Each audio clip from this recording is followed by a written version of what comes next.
IMF বিশ্বব্যাংকের চাপে নয় বরং নিজেদের স্বার্থে যৌক্তিক সংস্কার করা হচ্ছে বলে জানিয়েছেন অর্থ উপদেষ্টা সালেউদ্দিন আহমেদ। জানান, বিনিয়োগকারীদের আস্থা বাড়াতে মানসম্মত অডিট প্রতিবেদন জরুরি। বুধবার রাজধানীর একটি হোটেলে অ্যাকাউন্টিং ও অডিটিং সামিটে এসব কথা বলেন তিনি।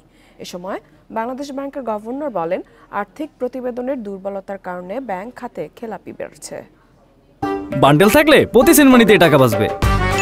বিকাশ সেনমানি বান্ডেল কিনে জিতুন প্রতি লেনদেনে। বিগত 17 বছরে আর্থিক খাতের নানা অনিয়ম ও অর্থ পাচারে ক্ষতিগ্রস্ত দেশের অর্থনীতি। এসব ক্ষেত্রে বিভিন্ন নিরীক্ষা প্রতিষ্ঠানেরও দায় রয়েছে। অ্যাকাউন্টিং ও অডিটিং সামিটে আর্থিক প্রতিবেদনের স্বচ্ছতা ও জবাবদিহিতা নিয়ে প্রশ্ন তোলেন বক্তারা। তারা বলেন, আর্থিক প্রতিবেদনের দুর্বলতার কারণে ব্যাংক খাতে খেলাপি ঋণ বেড়েছে। এক্ষেত্রে দেশের স্বার্থে অডিটরদের স্বচ্ছতার সাথে প্রতিবেদন তৈরির তাগিদ দেন তারা।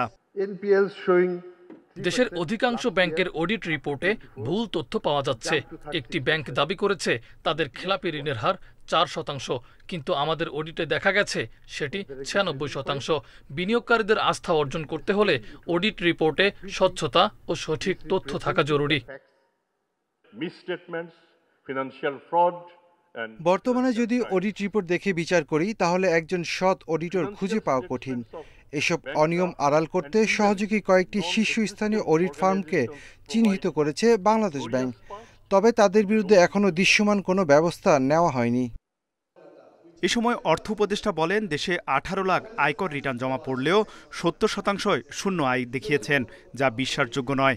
জানান, সরকার স্বল্প মেয়াদে যেসব সংস্কার হাতে নিয়েছে তা বাস্তবায়ন করতে চায়।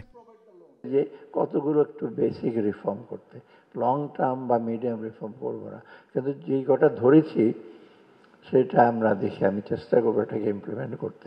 অনেক বাধা বিপত্তি আসছে, এই যে রিফর্মগুলি করছে এটা কিন্তু আমাদের নিজস্ব তাগিদে এবং নিজের জন্য। দেশ ও অর্থনীতির স্বার্থে সবাইকে নিজ নিজ জায়গা থেকে স্বচ্ছতা ও জবাবদিহিতা নিশ্চিত করে কাজ করার আহ্বান জানান অর্থ উপদেষ্টা। তৌহিদ রানা, ইন্ডিপেন্ডেন্ট নিউজ, ঢাকা।